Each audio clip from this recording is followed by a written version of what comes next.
So hey guys, how are you all?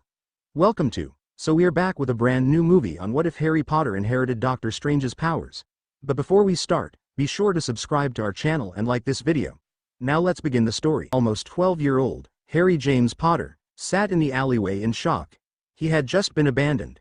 They hadn't said anything, they had just left him in an alleyway after picking him up. He couldn't help it, he began to cry. He had wanted for so long for them to actually like him, to at least approve of him. He expected them to at least keep him. But they hadn't. They had left him, he was alone. Suddenly, he heard the sound of footsteps and he shrank back to the wall in fear. "Hey kid, what are you doing back here?" A voice with an American accent asked, and Harry turned to see a man looking at him in surprise. He tried to scramble backwards, but the man suddenly caught his wrist. He looked up at the man with wide, terrified eyes. The man's eyes were soft as he asked, "What are you doing here? Where are your parents?" He looked down. He didn't have a choice. He finally whispered, "They're dead, sir." Anthony, Tony Stark froze the minute he heard those words. He was shocked. He should have expected it considering the fact that the kid was alone in an alleyway, but he hadn't though that the kid's parents were dead. "What happened, kid?" Tony asked, and the kid looked down and said, "They've been dead for years, sir." Now Tony was very shocked. Was the kid a runaway or something? He turned his attention back to kid and asked, "Where are your guardians then? You should probably get back to them." The kid looked down once again before he said, "They left me here." "They what?" Tony yelled. So not only was this kid an orphan, but his guardians abandoned him too. Even his father had not been that bad. He may not have spent much time with him as a kid, but he had never just abandoned him out of nowhere. The kid winced and Tony instantly softened. "What's your name, kid?" The kid hesitated for a second before he said, "Harry Potter." "Good to meet you, Harry, I'm Tony Stark." Tony told him, but Harry didn't even react to his name. It was understandable. Someone who had just dropped Harry off probably wouldn't let him have the luxuries of TV or the internet. Ignoring that, Tony helped him up and then he asked, "Mind coming with me, Harry? We can swing by a diner and get you something to eat." "I don't have any money, sir," Harry replied looking down. "Don't sweat it, I'll pay," Tony told him, and his head snapped up, eyes wide. "Why would you do that for me? You don't even know me." "Yeah, I don't, but I'm not as heartless as to leave a child alone in an alley with no one who's going to come looking for him," Tony said gently. Harry scrutinized him for a second before he decided that Tony was sincere and sighed. "Fine." They started walking out of the alleyway, but before they were all the way out, Harry asked him, "You're going to turn me in to social services, aren't you?" "Maybe, it depends," Tony replied, and Harry's eyes narrowed. "On what?" "You'll just have to wait and see," Tony said with a smirk before he continued walking with Harry at his side, who was looking very confused for the most part. Line break. Harry was confused. Tony Stark was nice to him for no reason at all. It puzzled him even as he ate the hamburger that Mr. Stark had bought for him while Tony was discussing something on his phone several feet away, most likely so he wouldn't hear. "I don't care," he was literally left in an alley. His parents are dead, and the moment he said that his guardians had left him, I knew that they at least disliked him, more than likely they hated him. "I want the adoption papers drawn up and executed by tomorrow morning at the latest." Meanwhile, Tony was talking to one of his lawyers. In the short time that Tony had known Harry, he had liked him, and considering that the kid was an orphan with possibly unloving guardians just hardened his resolve. He was going to adopt Harry. Maybe it was a rash decision, he was known for making those. But somehow, adopting Harry felt right to him. He knew that he had to do it. His lawyer finally conceded to his will and promised to have the papers drawn up in record time with the help of Jarvis. Tony quickly approved Jarvis helping before he ended the call and walked back over to Harry. Harry was just finishing his hamburger when he had sat beside the kid. He let him finish eating before he asked, "Hey Harry." "Yes, sir?" Harry asked curiously. "You know how I said that I would call social services but it depended on something?" he asked, and when Harry nodded, he said, "Well, I have a question for you that will determine that." "What is it?" Harry asked, even more curious than he had been before. Could I adopt you?" he asked really fast, but not fast enough that Harry didn't catch it, causing him to nearly fall out of his seat in shock. When Harry finally recovered, he managed to sputter, "You want to adopt me?" Tony nodded with a smile, making Harry ask, "Why would you want to adopt me?" "I don't know the exact reason myself, but this feels right, if you know what I mean," he replied, shocking Harry deeply. Harry was silent for a moment before he asked, "You won't get rid of me? You won't leave me?" Tony took one of Harry's hand in his and squeezed it gently while saying, "Trust me, I would never do that. Once I adopt you, you'll be my adopted son for life." "And you don't need to talk to social services to do that?" Harry asked. "When you're a billionaire and a genius, you can do pretty much anything except kill somebody," Tony replied, and Harry's jaw dropped. "You're a billionaire," Harry said flatly. Tony nodded shyly for the first time in a while, and Harry asked, "And you want to adopt me?" "Yes, I do," Tony told him, and he squeezed Harry's hand, saying, "I know that it might be hard to adjust once I adopt you, but I do want to adopt you, Harry. There's something about you that makes me want to adopt you. I can't guarantee that you'll get used to everything right away, but I can guarantee that I will treat you as my own son. So what do you say? Would you like to become Harry Stark?" Harry had tears in his eyes as he said, "Yes." Tony let go of his hand and hugged his soon-to-be son. They stayed like that for a moment before Harry pulled away and asked, "Can I make a request though?" "Go for it, Harry," Tony told him with a soft smile. "Can I be Harry Potter Stark? I kind of want to honor my parents by keeping at least their last name," Harry explained, looking down at his lap. Tony lifted Harry's chin so that they were eye level and told him, "I don't mind. If you want to keep your old last name, then that's fine with me." Harry stared at him for a moment before he hugged him, saying thank you. Tony just smiled at him before he said, "The papers to adopt you should be ready by tomorrow morning at the latest, and then we'll have everything in order." "How were you able to do it so fast? We've only each other for an hour," Harry asked him curiously. "I have some great lawyers and an AI who's prepared to help get things done as quickly as possible," Tony replied, and when Harry looked at him blankly, he explained, "An AI is an artificial intelligence unit. Basically a supercomputer that's sentient." "Really?" Harry asked, impressed that someone without magic was able to make a computer sentient. "Yeah, I made Jarvis all by myself. He's helpful if not sarcastic," Tony replied proudly, even if sarcastic was not the word to describe Jarvis. Harry took one look and then he asked, "Did I just join a crazy family?" "It's better than a normal one, right?" Tony replied cheekily, and Harry laughed, conceding that Tony was probably right about that. The adoption papers went through early the next morning, and both of them quickly signed them and sent them to be filed. It was official.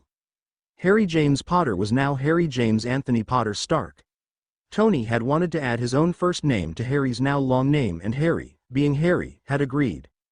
After they had finished with the papers, Tony had grinned at Harry before putting an arm around his shoulders and guiding him out of the apartment that they had stayed at the previous night, and out to a taxi. Normally, Tony would take a limo, but he had decided to do this trip the old-fashioned way, and he was sure that Harry would appreciate living a semi-normal life for a bit longer.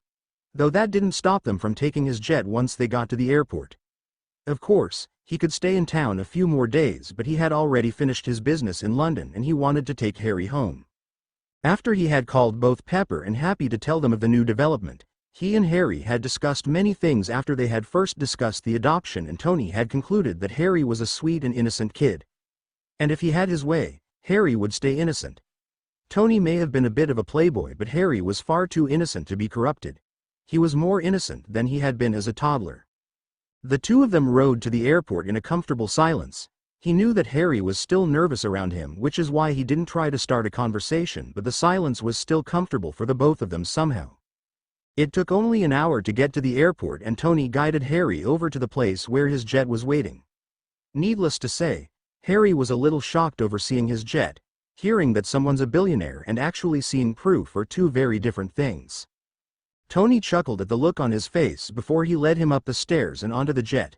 He settled Harry down into one of the velvet seats before sitting down himself. Once they were sitting down, he noticed that Harry seemed to be deep in thought. "What's on your mind, Harry?" he asked him gently.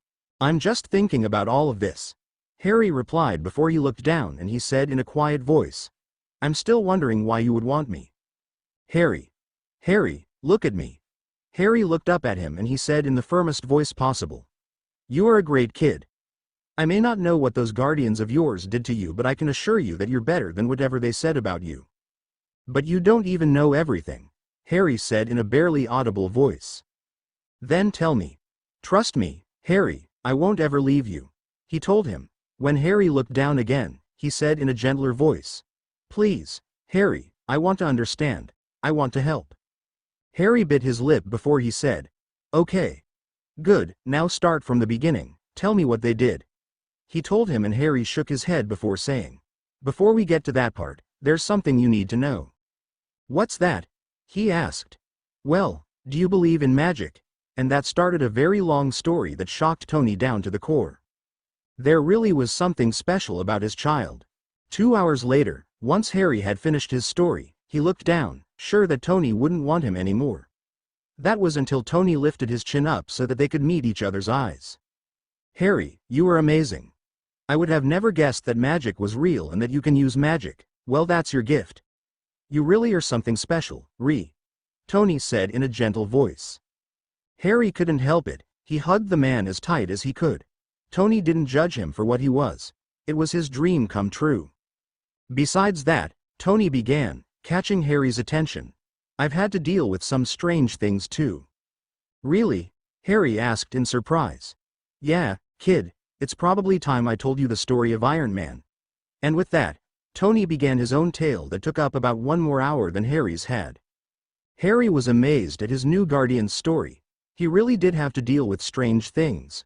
Soon, though, he was drifting off to sleep in his seat. Tony noticed Harry starting to fall asleep and smiled softly before making him lean back in his seat so that he could be more comfortable. Harry quickly slipped off into dreamland, leaving Tony to his thoughts. He had never thought he would have a son. After his own bad childhood, he never thought he would be able to be a father. But Harry had changed that in a heartbeat. He was going to give his son the best life he could. His son. It felt nice to know that he had Harry now. Harry shifted in his sleep, mumbling, making Tony chuckle and sweep his son's bangs to cover the scar that he knew his son hated, which he had come to find out in the time they had talked. Harry was one of the cutest kids he had ever seen in his life. He'd probably have the girls all over him when he was older. Not that Harry would date until he was dead. Harry was too innocent for that. Tony sighed and sank back in his chair. They'd be in Malibu by morning. He couldn't wait to show Harry the new room that Pepper was preparing for him. Harry was going to love it. Line break. Harry was fidgeting beside him as they walked up the steps to the manor. He was nervous about meeting Happy and Pepper. They were his new guardian's friends after all. Even though Tony had tried to reassure him, he couldn't help being nervous. Tony took out his keys and opened the door. He led Harry inside to the main living room where Pepper and Happy were waiting with grins on their faces. Harry, this is Pepper and Happy. Tony introduced them. Pepper, Happy, this is Harry. It's nice to meet you, Harry, Pepper said while Happy just chuckled. When everyone turned to look at him, he said, I'm laughing because before Tony started calling me Happy, my name was Harry or Harold if you want to get technical. Now all 4 of them were laughing. It was a pretty strange coincidence. They laughed for a few minutes before Tony said, still chuckling. I had forgotten that. You forgot that one of your workers just happens to have the same name as your son? Wow, I didn't think you were old enough to start forgetting things yet. Pepper teased him. Hey, Tony complained, making everyone laugh again. Soon the 4 of them were getting to know each other, and by the time dinner rolled around, Harry had a feeling that this was going to be a great home for him. Harry stared in horror as his dog Tony tried to cook dinner like Pepper had suggested. Okay, she had suggested that they have something other than takeout, and Tony had taken it into his head to make dinner. Tony had taken the suggestion and was bustling away in the kitchen. But from what Harry could see so far, Tony had no cooking skills whatsoever. He wouldn't be surprised if he got food poisoning from his dog Tony's cooking. Finally, he couldn't stand it anymore and he went to stop Tony from trying to prepare anything else. He took the knife that was in Tony's hand and sat it on the counter before leading Tony over to the counter and making the adult sit in a chair. You are a bad cook, Tony. I don't have to eat the food to know, Harry told him sternly, making the genius pout before the preteen went back over to the counter and worked on correcting all the mistakes that Tony had made. Originally, Tony had been aiming to make chicken and noodles as it was a simpler dish, but that had gone horribly wrong just from the way that Tony had prepared the chicken. First, Harry took the already flayed chicken and cut it in a way that the portions would actually work. He lightly seasoned it before putting it to the side and cleaning the cutting board. He then started getting the noodles ready to be steamed, lightly seasoning them as well before putting them with the chicken and steaming them both. While that was cooking, he started working on a sauce for the noodles and chicken, happily working away. Tony sat back on his chair with a sigh. He had been trying to catch Harry's attention for the past 20 minutes, but his kid was in the zone. It was amazing at how well Harry was cooking, but what concerned Tony was that most kids didn't know how to cook at all, and they certainly wouldn't know how to use a stove. The way Harry was cooking, it was obvious that he had been doing it for years. While he was dying to know how good the meal his son was preparing was, he couldn't help but feel angry at his son's old guardians. Harry shouldn't know how to cook like a pro this early in life. Doing it years before even the age of 11 was a clear sign that his old guardians hadn't cared much about Harry's safety. It made him mad. How could someone treat his son so badly? Harry was one of the sweetest, and one of the shyest, boys he had ever met. He was completely innocent. And yet his old guardians had treated him like trash. If he wasn't sure of it just from Harry telling him about his old guardians and their abandoning him, he was very sure of it by now. It was the thoughts of Harry's unfair treatment that kept him from noticing Harry placing food in front of him until the kid tapped his shoulder. He looked up startled even as Harry gave him a small smile and said, "Dinner's ready." "Thanks, buddy. I can't wait to try the food," Tony told him kindly, not wanting to get into a discussion about how his old guardians had treated him again so soon. Dinner didn't take very long as Harry wasn't a talker when it came to eating. When they were done, the two of them went to the living room for some relaxation. Hedwig was sitting on the perch. Tony had gotten her after he had finally gotten over the fact that Harry had an owl, in the corner, sleeping while the two Starks sat down on the sofa. They sat there in a comfortable silence for a moment before Tony decided to talk to Harry about his home life again. The genius sat up on the couch and pulled Harry into his lap so that in case the conversation got to be too much for both of them. Harry turned to look at him questionably, so Tony took a deep breath and said, "Harry, I think we need to talk again." Harry froze and looked at his Tony in apprehension.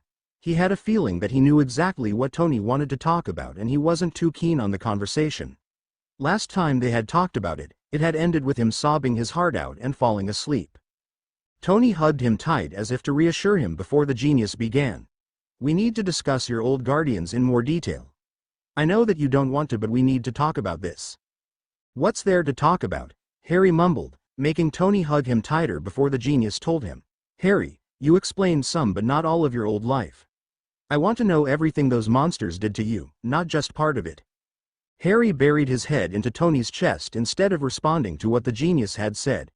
Tony waited a minute before he sighed and started telling Harry some of his past. "Hey buddy, I kind of know what it's like to be ignored by someone who should love you. When I was kid, my dad, well, he was never around. He lost a friend during the last war and he was always looking for at least the body of his friend.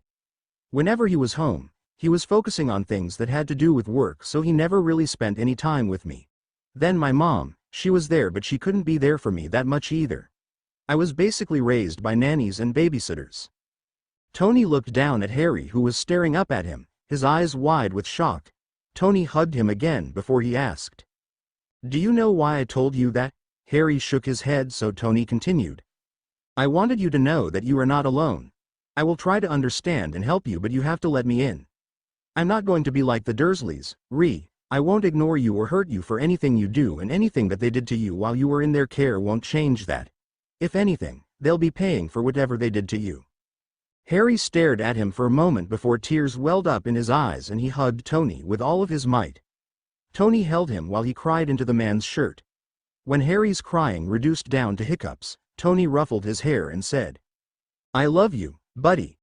Tears welled up in Harry's eyes before he hugged Tony even tighter if it was possible and said, "I love you too, Dad."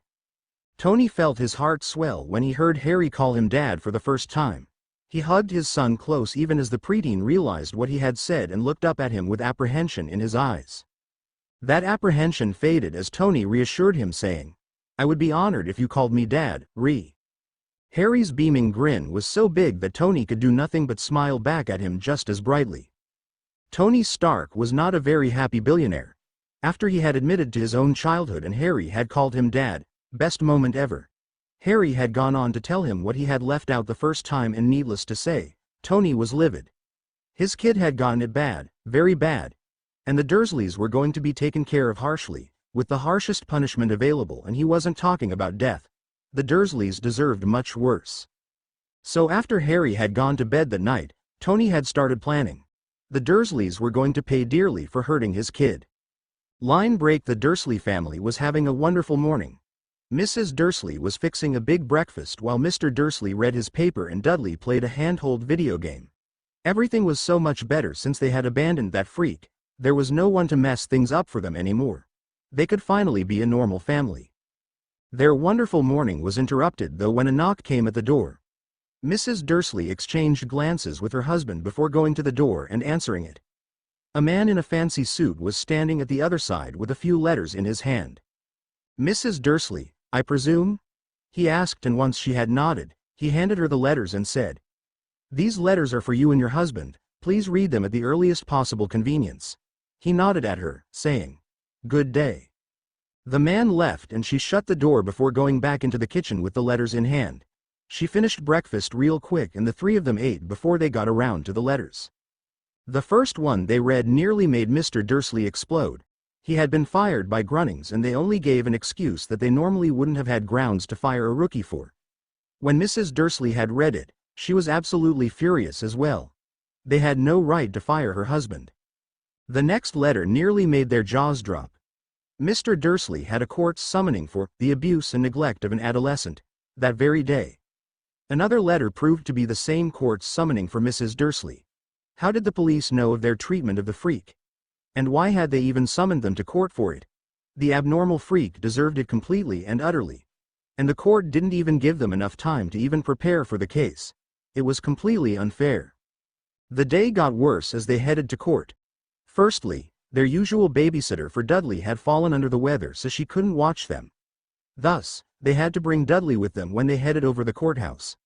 Not only that, but on their way, Dudley had gotten sick, throwing up all over the backseat of the car. Then they actually got to court and they were up against some of the best lawyers that money could buy. Worse, their defense wasn't really prepared to defend them properly as they hadn't been told the lies that would keep them out of jail. The other lawyers ripped into them both viciously and eagerly, asking questions and pointing out facts that only served to make them seem guilty of mistreating the freak, when it was only what he deserved. The questions they asked though put them under as did their answers. And it was all because that freak had contacted the authorities somehow and had gotten them to listen to him. It didn't even seem to matter what they said, the offense just hit them harder and harder until it was clear that they would be declared guilty. When the jury came back into the room after discussing the verdict, Mr. and Mrs. Dursley already knew that they would be found guilty with them sent to jail and their son sent to a children's home. It was all that freak's fault. When it was actually declared, Mrs. Dursley didn't complain while Mr. Dursley protested loudly, but, in the end, he was taken away just like his wife. They never noticed Harry and Tony sitting in the very back of the courtroom. Line break. Harry was shaking by the time that the trial was over. He should have listened to his dad. He really should have agreed to stay home while Tony oversaw the trial. He had thought that he could face the trial and the Dursleys, but it was one of the most upsetting things he had ever done. Why hadn't he just have stayed home? Why did he have to insist on coming? Tony had pulled Harry into his lap as soon as the trial was over as to calm him down. Harry was nearly in tears and was shaking very badly. It was really scaring him. "Calm down, buddy, shush, everything's fine and they will never hurt you again." He tried to calm his son, but all Harry did was whimper and hide his face in Tony's shirt. Tony sighed before he decided that they should head out of the courtroom before people began asking who they were. One problem, he didn't want to move Harry, especially when he was in such a distressed state. He quickly came to a decision.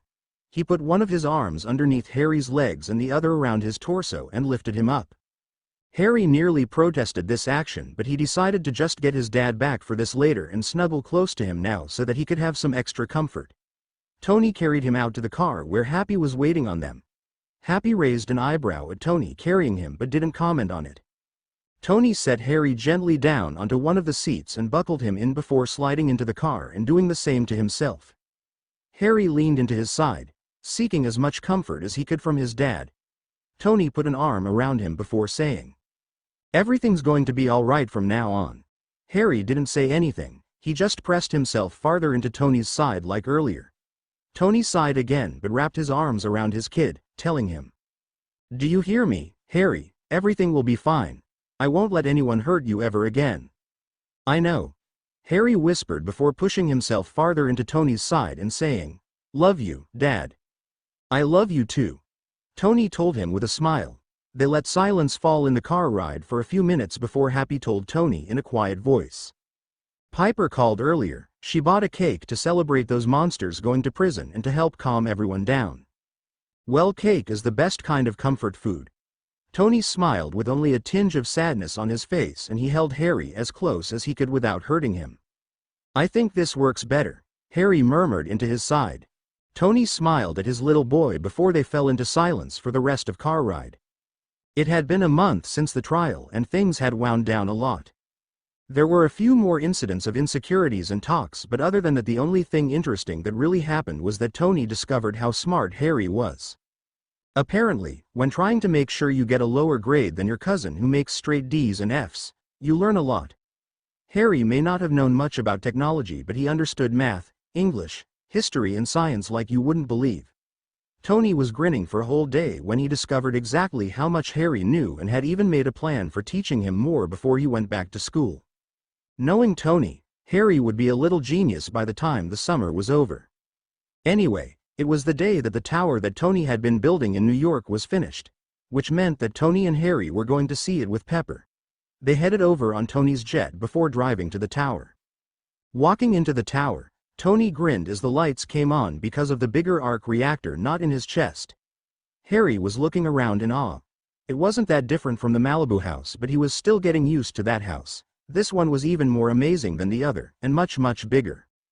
Seeing the look Harry was wearing, Tony's grin got even bigger as he tugged his son over to the elevator with Pepper walking ahead of the two. They were in the elevator and going up when Harry finally managed to snap out of his awe. He turned to Tony and mimed taking his hat off to him. Tony grinned again as he ruffled his kid's already way too messy hair. "Dad, I don't need you giving Jarvis and Pepper another reason to either tell me to or actually brush my hair. They do it 7 times a day already," Harry complained loudly. "Well, you have to admit, darling, your hair is unusually messy," Pepper said with a smile. "Yeah, it's so much fun just to mess with it," Tony said with a grin, making Pepper hit him over the head while Harry pouted. "Stop picking on your son. If I do recall, you have to use a variety of products to get your hair manageable." Pepper teased, making Harry pump his fist in triumph while Tony looked offended. "I do not."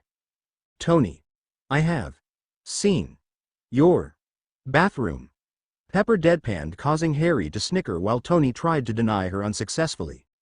Lucky for Tony, it was at that exact moment that they got to the top floor. Stark elevators really were faster than the average elevator. As they walked into the large penthouse, Tony grinned and nearly skipped around the room and to the dining table. "It's awesome, isn't it?" Tony asked Harry with a grin. Said person just nodded as he looked around the penthouse. Finally Harry smiled and sat down on one of the dining room chairs, which were plush and soft. "It's very nice, Tony, but I hope you did remember to add the thing I told you to," Pepper said to Tony with a gaze that said he was dead if he didn't.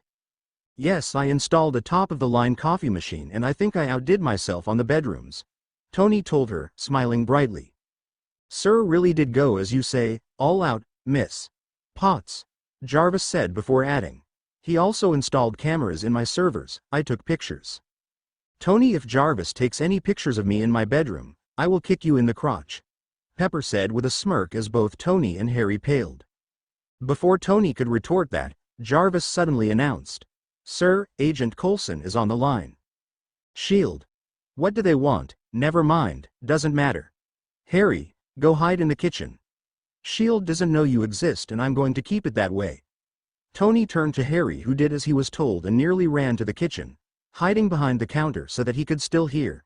Tony then turned his attention to Jarvis. "Tell him we're busy." "Sir, he is insisting," Jarvis said, and before Tony or Pepper could do anything, Agent Coulson arrived on the elevator. "Security breach," Tony declared, making Harry giggle quietly even as Jarvis said, "My apologies, sir, they overrode my servers." "I'll update those later," Tony said before Pepper asked Coulson, "Phil, what a surprise." His first name is Agent.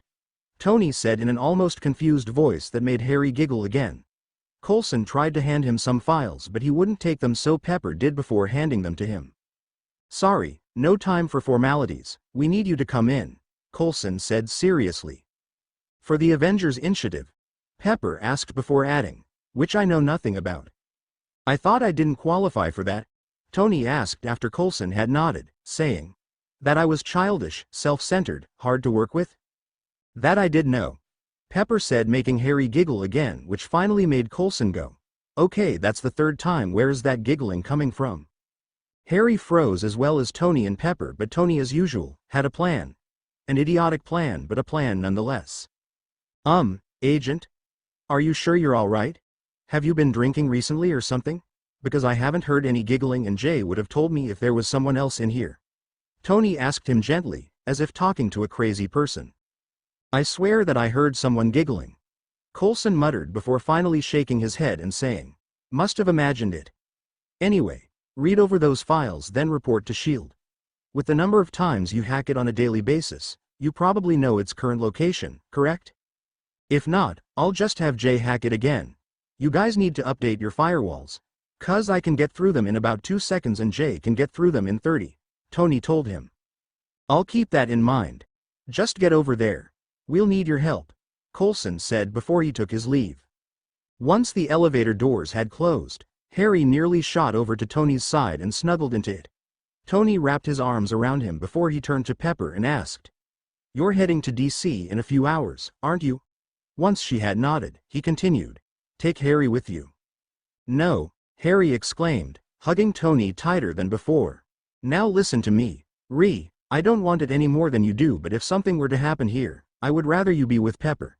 Besides, with S.H.I.E.L.D. involved, it'll already be hugely dangerous and there's a chance something will happen in New York." Tony told his child gently before adding, "I don't want there to be a chance of you getting hurt." "But Dad," Tony cut him off saying, "No, Harry, I will not risk your safety, you are more important than that."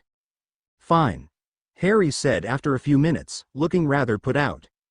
"I know you don't like it, buddy, but it's important to me that you are safe," Tony told him gently before hugging him tighter and saying, "I love you way too much to put you in harm's way." That made Harry smile a bit before the two of them separated, with Harry following Pepper, as even with a jet it was a long ride, and Tony heading up to read the file. It had been 4 hours. Harry was seated next to Pepper in the jet, but he was too nervous to talk to her. He was extremely worried about his dad. What if he got hurt? What if he got himself killed and Harry was left fatherless once again? What if ran through his head without a second thought. He felt a hand on his shoulder and turned to Pepper, who was sitting next to him. "Everything will be all right, Harry. Your father is the most stubborn man I've ever met, he won't let something as silly as a supervillain take him down," she reassured him, but he was convinced. Finally she sighed and turned on the TV that was set up in front of every jet seat. She quickly found one with Iron Man jetting around on it and told him, "We'll just watch this to prove you have nothing to worry about." Harry frowned a little as he saw that it was a live broadcast that had happened 2 hours before. He watched as his dad fought a man wearing gold horns on his head, which made him laugh before there was a bolt of lightning and a golden-haired man holding a huge hammer flew in unaided by anything, and Harry blinked in shock. Then he realized what he was seeing. He was seeing a real-life Asgardian. From every wizard myth, legend and some facts came from Asgardians. They were the ones who taught Merlin and other wizards of Earth their magic. And his dad was fighting one. His dad was screwed. That was what finally triggered it. The worry and the fear that he had felt over the past 4 hours was coming together to form one big blast of accidental magic, and with a flash of light, Harry disappeared. Tony, in the meantime, was assisting Bruce Banner in finding the Tesseract, with Steve Rogers hovering over him like he was about to do something wrong.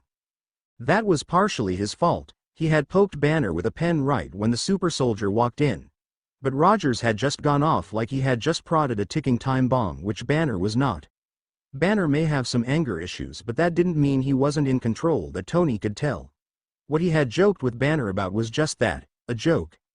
But Rogers was treating it like he was a child that was about to break something. It was really getting on Tony's nerves. Luckily, Fury called them into another room for a meeting. Unluckily, just then his phone rang. Excusing himself for a moment, which no one really approved of, he slipped into the hall to take the call from Pepper. "Yeah, Pep?" he asked curiously. "Oh Tony, it's awful," she exclaimed from the other side of the line. "I was sitting with Harry and we were watching TV when suddenly there was a flash of light and he was gone. His accidental magic must have kicked in. What are we going to do, Tony? Tony?" He didn't hear her as he started panicking as soon as she said Harry was gone. He sunk to the ground panicking over the fact that Harry was missing. Oh, if anything happened to Harry, he would never forgive himself. Especially since he was the one who sent him out with Pepper. He was startled out of his thoughts as he heard a commotion going on in the meeting room. Puzzled, he walked back in only to see the rest of the Avengers, Coulson, and Fury freaking out with his son looking around in confusion. "Harry!" he couldn't help but exclaim, causing everyone to look at him. Harry's eyes widened before he darted over to his dad, exclaiming, "Dad!" Everyone else froze at that, even as father and son embraced as if they hadn't seen each other for years. Tony just held Harry for a moment, glad that while his son might have been found out, he was safe in his arms once more. "What the heck is going on, Stark? We don't have you registered as a father." Romanov was the first to gain back her voice. Tony sighed before he introduced them. "Avengers, Fury, meet Harry Potter Stark, my adopted son. I was trying to keep him under wraps, but it looks like that isn't possible now." He looked down at his son suddenly, reminded of something. "That reminds me. What were you thinking, young man? I told you to stay with Pepper no matter what." "Sorry, Dad, I was just really worried, and then Pepper turned on the telly and I saw you fighting an Asgardian and I panicked and then it happened," Harry apologized. "Oh, you saw me fighting Thor over here?" Tony realized. Harry paled when he saw the Asgardian prince and tried to hide behind Tony. "Easy there, Harry, there was a misunderstanding. Thor is one of the good guys." Harry relaxed a bit before he winced as Thor suddenly stood up and said, "You are a cider, aren't you, young one?" Harry nodded mutely even as Barton demanded, "What on earth is a cider?" Cidiars are people on Earth that can use magic similar to those of Asgard. There's a whole secret society filled with Cidiars. Tony was the one to reply after a quick look at Harry for confirmation that he could tell them. "Wait, there's a whole secret society that is dedicated to people who can use magic and S.H.I.E.L.D. doesn't know about it?" Romanov demanded. "Well, they did, but I deleted all information that S.H.I.E.L.D. had on Cidiars after I adopted Harry," Tony said sheepishly. Before any of the Avengers, Coulson, or Fury could reprimand him, Harry beat them to it. "Dad, you know that the government is allowed to know about us. You didn't have to go and delete all the information on us," he said with a glare. "But S.H.I.E.L.D. has a tendency to get those involved that don't want to be," Tony whined. "S.H.I.E.L.D. knows better than to try and recruit an 11-year-old. If they want to recruit someone magical, they can go to Great Britain and recruit Professor Snape." Harry told him sternly before rolling his eyes and muttered, "And I'm the child." "Hey," Tony complained even as Clint snickered in the background. Suddenly, Coulson snapped his fingers as he pointed to Harry and exclaimed, "You were the one I heard giggling, weren't you?" "I can't help that Dad's funny." Harry shrugged before adding, "I'm just glad that Dad's used to making people feel like they're crazy." Everyone looked at Harry strangely before turning to Tony in question. Tony squirmed for a moment before he offered an excuse. "I'm a little overprotective, Dad." Harry had a warning tone in his voice that made Tony correct himself. "Okay, a lot overprotective, but I can't help it." "The worst part is, you really can't help it." Harry sighed before a horrible idea came to him. "You're not going to let me date until I'm 30, are you not?" "Try until I'm dead," Tony growled, making Harry groan. Anyway, Fury chose that exact moment to interrupt their argument. "Stark, could you please send your kid out so that we can discuss what to do about the matter at hand?" "Nope," Harry replied cheerfully before Tony could even ask. "Why not?" Tony groaned, looking at his son. "Two things," Harry replied. "One, you won't let me date until you're dead, and that's not fair. Two, I've dealt with my own problems, and if it has to do with Asgardians, which I'm assuming it does considering that we're in the same room as one of their princes, I know quite a bit of magic that may be able to help." "While your magic expertise is appreciated, young Cider, you are only 11, as mentioned before, and your magic is not that advanced," Thor cut in. "Okay then, tell me, has anyone here heard of basically a British terrorist, supervillain wizard by the name of Voldemort?" Harry asked, to which only Coulson, Fury, and Thor nodded. Harry then continued with, "What if I told you that in my previous year of study, I had faced down said wizard and beat him?" "You didn't mention that," Tony said furiously, even as Fury, Coulson, and Thor stared at him in shock. "Sorry, Dad, it didn't come up." Harry first apologized, then he asked them, "Now tell me that I'm not experienced enough." There really wasn't much that Fury, Coulson, or Thor could say about that. So this Loki character got mad when he found out he was adopted and went haywire.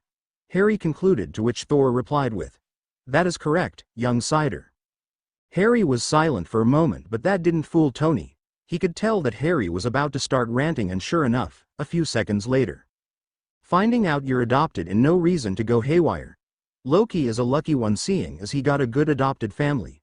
He's lucky he didn't get one like my first adoptive." Harry stopped as he realized what he had said. Fleeing into Tony's side, the 11-year-old started whimpering. "What is wrong with him?" Banner asked, looking worriedly at the child along with everyone else.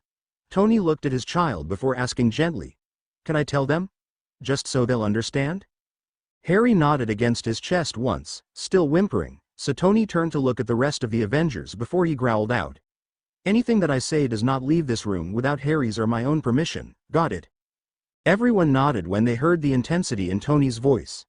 Tony sighed and ran a hand through Harry's hair before he began. "Have any of you heard of the Dursley case in Great Britain? Are you kidding me?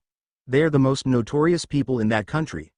I mean, they abused, neglected, and abandoned a kid they had had in their care for 10 years. They were the lowest of the low." Barton growled out before he realized what Tony was getting at. "No, he's not." "Yeah, he was," Tony said gravely before adding, "I'm just glad that I found him before anything bad could happen to him." "Wait a second, your adoptive son is the same kid as the one who was being terribly abused?"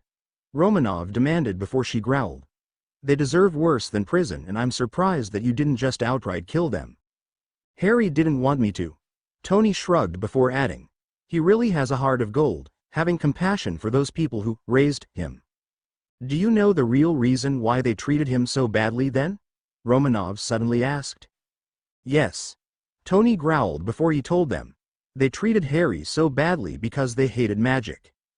Before anyone could yell about this, there was a loud crunching sound, and all of them turned to see Thor growling lowly as he hefted his hammer up after breaking the table with it. They had never seen Thor really that angry, not even when someone had tried to take his hammer. Not even on Asgard, where magic is frowned upon as women's work, would we ever abuse a child for having it, Thor growled out. "It's different here, Thor." Everyone turned back as Harry peeked out from his dad's side and started explaining. "I'm not the first magical child to be abused, just one of the worst cases out there that could be proven in a noticeable way. Some abuse cases no one in the non-magical world even notices because they are done completely on wizarding grounds, mostly because they have to do with people born without magic into magical families. The wizards don't have any laws preventing it. The only thing you can't do is kill your child. Other than that, anything goes. It's horrible, but it happens, and there's nothing that can be done. It would take nothing short of a whole movement against child abuse in the wizarding world to stop it." Everyone in the room stared at Harry in horror. Even Tony, who had heard some of the cases of abuse in the wizarding world that couldn't be changed. Finally, Fury growled out, "You mean there's a chance that we could be dealing with thousands of kids, who are magic, who are also being abused?" "Yes." Harry nodded before he asked Thor, "Now do you understand why I think it's ridiculous that Loki would do something like that just for finding out that he was adopted? At least he ended up with a big brother who cares." Thor nodded before Harry stood up and asked, "Can I talk to Loki? Maybe he might start to understand." Tony was about to object, but Harry steadied him and just shook his head with a glare that said he could do this. Wisely, Tony did not say anything as Harry turned to everyone else. There was some thinking for a moment before Fury said, "Fine, but Romanov goes with you." Harry nodded at the same time that Romanov did before they left the room, leaving a fretting Tony. There was complete silence as they walked to Loki's cell for a moment before Harry asked Romanov, "So why don't you like Dad? I mean, he has made some pretty bad choices in life, but since he adopted me, he's gotten much better." Romanov kept walking for a moment before she said, "He keeps hacking into things that don't need to be hacked into, including S.H.I.E.L.D. He may update our system's firewalls afterwards, but he can just tear back through them. Like last week, he tore through our firewalls and made it so fireworks appear every time you open a file. Harry didn't reply to that, he didn't even laugh. When Romanov looked at him with narrowed eyes, he cracked saying, Okay, that might have, sort of been me. You? Romanov asked in surprise. Dad's been teaching me some tricks and he told me that you guys could use a laugh every once in a while, Harry said sheepishly. Romanov didn't say anything for a moment, which made Harry nervous, before she ruffled his hair. Harry stared at her with bug eyes for a moment before she said, I can tell when someone didn't mean any harm. The only person I'm going to kill is Stark for teaching you how to do that. Dad didn't mean any harm either, Harry told her before saying, I never get why people think he always does things to cause problems. He doesn't. Dad's actually been trying to get you guys to be less tense. If you're always tense, you don't get to enjoy the good moments in life. The only one Dad is trying to mess with is Fury, and I think that's because Dad considers Fury family, no matter how manipulative. I'll take your word for it, Romanov said with a smile that made Harry beam. Harry was just too innocent for someone not to smile at it. That was just the way that Harry was. They didn't get much more chance for discussion on the subject as at that moment, they arrived at the door that would lead to Loki's cell. Romanov swiped a keycard and after taking a deep breath, Harry pushed open the doors and walked into the room with Romanov close behind. In his cell, Loki looked up and his eyes widened when he saw Harry. There was a deafening silence for a moment before Loki said, I didn't know that S.H.I.E.L.D. recruited children. They don't. I'm just here because my dad was here and I heard that you went haywire just because you found out you were adopted from a different race. Harry said the last part with a glare. They told me stories of monsters from the time I was young, then it turned out that I was one of those monsters. What was I supposed to do? Loki asked with a similar glare. My first adoptive family said I was a monster straight to my face. You don't have a right to talk, Harry said angrily, making Loki focus on him, with an unasked question forming on his lips. Harry went on without that. I was abused from the time I could walk by my first adoptive family because I am a cider. You think you have problems, I guarantee you can't top that. Especially since after 10 years of doing it, they abandoned me like I was some kitten. So you do not have a right to complain. At least you had an adoptive brother who is trying to still be brothers with you. That's more than most cider children get nowadays. Hot tears had started to run down Harry's cheeks even as Loki growled angrily. The young Asgardian prince turned to Romanov and asked, This is what you do to ensure that you get what you want. Using an abused, adopted cider child is despicable. They're not using me, Harry growled out, making Loki look at him as he continued. I'm talking to you about this because I am angry. I am angry that someone would go haywire and kill people just because of being adopted. Adoption is something that is precious to cider children, because it means getting out of abusive homes. I wouldn't even be here right now if it weren't for me getting adopted again after I was abandoned. Loki did not reply to that. It was as if he couldn't. Harry looked into the eyes of the trickster. Loki's eyes were a bright electric blue that shimmered with the power they held. But as Harry stared longer, he realized something else about them. While his eyes were shimmering with power, they were also dim and spaced out as if he wasn't aware of anything. The imperious curse, his mind whispered to him. When Harry had been at Hogwarts, he looked up how his parents were killed and discovered that it was by an unforgivable. Curious, Harry had looked up the other unforgivable and discovered the imperious curse which made people obey the caster's every will. The person's eyes would be dimmed as if they weren't in control. Other controlling curses turned the person's eyes a different color to signify it, but the imperious curse didn't. Agent Romanov, are the others listening? Harry asked her, and when she nodded, he asked the question. Thor, what color were Loki's eyes? Green. Agent Romanov replied a second later. Harry nodded his thanks before saying out loud. But the Loki inside the cage's eyes are blue. A bright electric blue. Not green.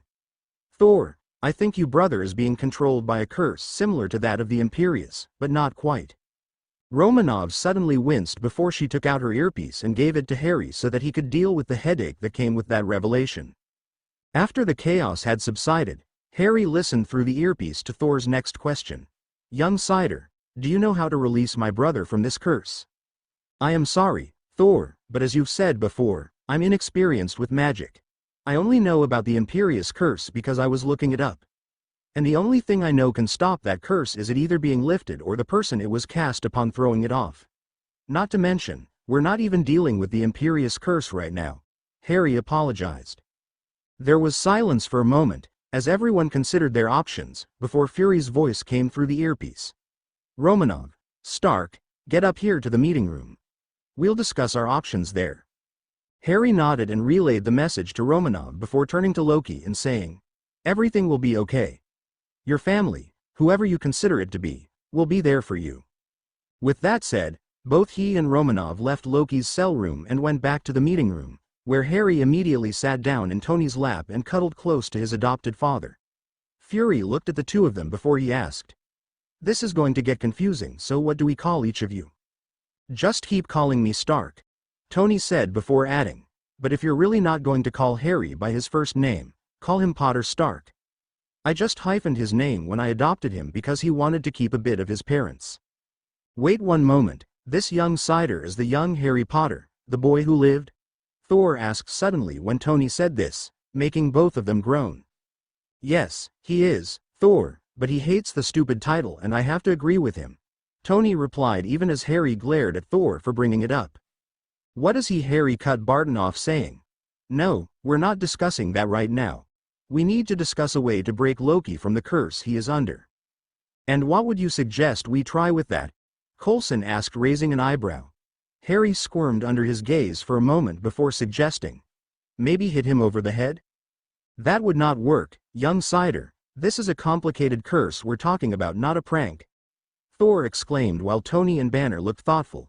After a second, Tony went and said what he was thinking. It might actually work. Hitting him over the head would trigger a cognitive rehabilitation which would stop the curse from continuing its work and free Loki from it.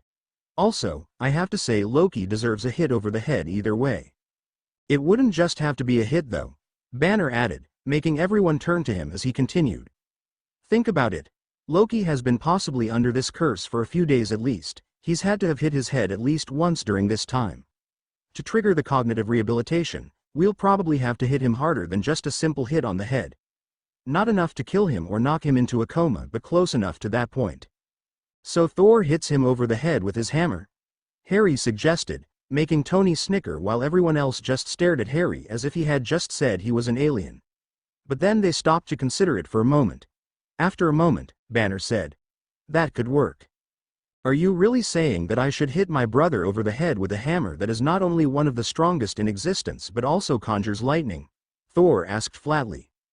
I mean, we could drop him off the helicarrier at about 3,000 feet, but that's even more dangerous than hitting him over the head with your hammer. And with dropping him off at 3,000 feet, there's no guarantee that that will trigger a cognitive rehabilitation. Tony answered, causing Thor to blink before slumping back in his seat. If you don't want to hit him, one of us could do it. No, none of you could. Mjolnir only allows those who are worthy to lift it, and I doubt that any of you could. Thor told him, causing Rogers to say. You never know, one of us could be worthy. Besides, I sincerely doubt that you want to be the one to hit Loki. Thor clutched his hammer protectively for a moment before he sighed and sat it down on the table gently. Harry reached over to put a hand on the Asgardian's shoulder. Having someone else wield one's weapon or wand was not pleasant. Thor smiled gently at Harry even as Barton stepped up to plate to lift the hammer. One by one, though, each of them failed, even Tony. It didn't surprise Thor or Harry. A person's weapon, wand of choice, normally only responded to one if it was magic. Doesn't surprise me, Harry said once everyone was done. My wand has never listened to anyone but me. It makes sense that it would work the same way with Asgardian weapons. And you couldn't have mentioned that when I was trying? Tony whined, making Harry giggle before saying. There was a chance that it wouldn't work the same way as my wand, the least I could do was let you try. Tony stared at Harry for a moment before he asked. This is payback for not letting you date until I'm dead, isn't it? The payback for that one is waiting until I turn 17 and can use magic freely. Harry replied with a smirk that made Tony groan while Thor asked. What do you mean by, can use magic freely, young cider? Our laws have restrictions on when Cidiars can use magic. Before you're 11, you can't control it that well, so it isn't regulated. After you're 11, You are restricted to only using magic at school until you're 17 unless it happens by accidental magic caused by extreme emotion. Harry replied knowledgeably before he said, "Okay. Saying Sidiars is getting weird to me. Here on Mythgard we call ourselves witches and wizards, not Sidiars. While it might be the same thing, I would prefer to go by the same thing that I have called myself since I discovered what it meant to be magic." Thor looked shocked and angry at the first part of what Harry said, but also surprised when it came to the last part. The Asgardian looked as if he wanted to ask Harry about it but thought better of it. The conversation turned to when Thor would hit Loki over the head. "We should do it right away," Fury declared, making Thor a little uncomfortable. Harry, seeing his discomfort, told him, "Just tell Loki what you're going to do before you do it. While it may enrage the one controlling him, it will also signal that you're not doing it just beat him up. It'll still hurt, but at least he'll know that you're there to help.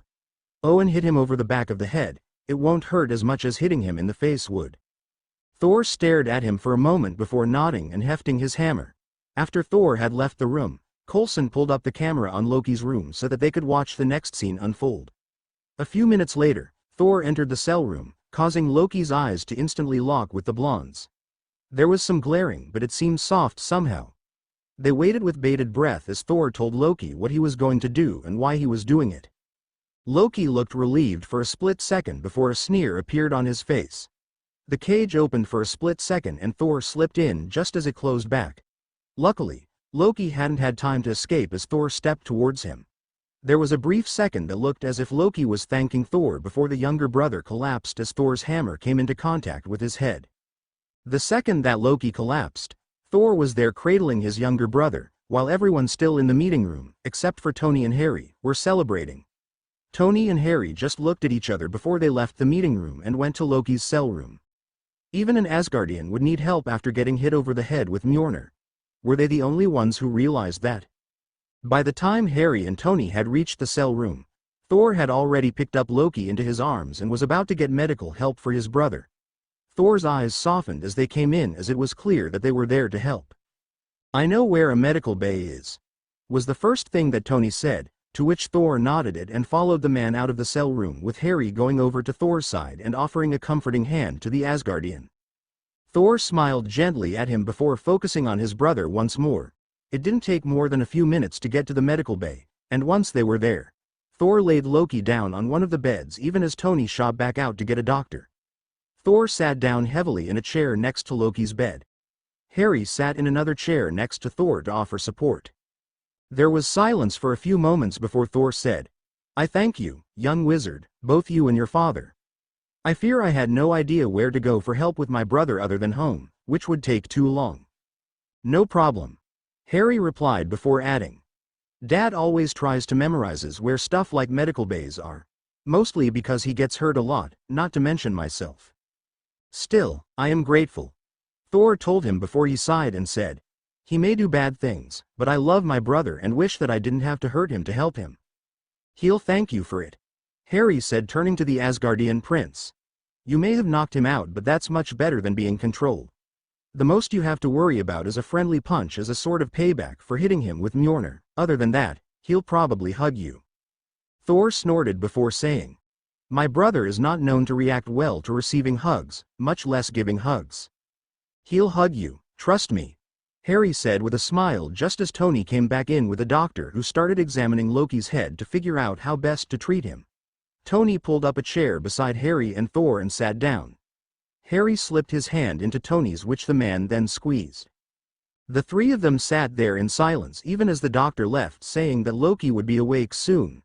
Thor seemed really nervous, causing Tony and Harry to look at each other before Tony reached over to put a hand on Thor's shoulder. Once the Asgardian was looking at him, Tony smiled at him and said, "Everything is going to be all right. And when Dad says that, it's definitely true," Harry added with a small smile. "I shall take your word for it," Thor said before he looked at his brother and sighed. Reaching over, he ruffled Loki's hair before he finally said, "I just don't know who would control Loki. Usually no one would dare to mess with the royal family of Asgard. Try something bigger then. Try and think of someone who doesn't care who he kills or controls," Harry suggested before shivering and saying, "If Loki was an Asgardian, I would have to say Voldemort." However, that is not the case, so I have no idea who it could be. I cannot think of anyone who would do this and harm Loki in the process. Most would go after myself or the Allfather. Not Loki. Thor said after a moment. The only one that might is Thanos, but he disappeared long ago and would have destroyed Loki, not control him, along with the rest of us. He wanted me to deliver the staff at its full power to him and lead an army onto Midgard before heading on to Asgard. The three of them turned to see Loki sitting up on the bed weakly. Brother. You're awake, Thor exclaimed, helping his brother into a sitting position. Thank you, brother, as well as you, young Cider. Loki thanked Harry before saying, I apologize for what I might have done under influence and as a result of madness. All is forgiven. Those who are controlled have no reason to apologize, Harry said kindly. Loki, did you just mention an army? Tony suddenly asked, making all eyes turn to Loki in a hurry. Yes, the portal will be open soon, like it or not, and the Chitauri will be coming through. Loki said solemnly, making Thor and Harry pale. Harry had heard the legends of the Chitauri and they were not pleasant. Where are they entering, brother? Thor all but demanded of his brother. New York City. I apologize, Mr. Stark, but it will probably be around your tower. Loki replied, and Tony swore up a storm. Swear jar when we get home, Dad. Harry said sternly. Pepper had gotten a swear jar for them when Harry had moved in. It was for occasions that didn't involve him getting hurt. Needless to say, it was halfway full. Fine, let's go alert the rest of the Avengers so we can be there to combat the problem. Tony sighed before he said, Harry, you're staying here. Why can't I come? Harry whined, mostly because he didn't want his father to get killed while he wasn't there. I'll bring a frying pan. Frying pan or not, you're only 12, you are not going anywhere near the battle, Tony said in his firmest voice before he added playfully. Though if you could lend me your frying pan, I'd be much obliged. But Dad, Tony cut him off rather quickly. No, you are not coming. No, you may not follow us, and if you do follow us, you will be grounded, young man. What if it's accidental magic? Harry asked in the most innocent voice possible.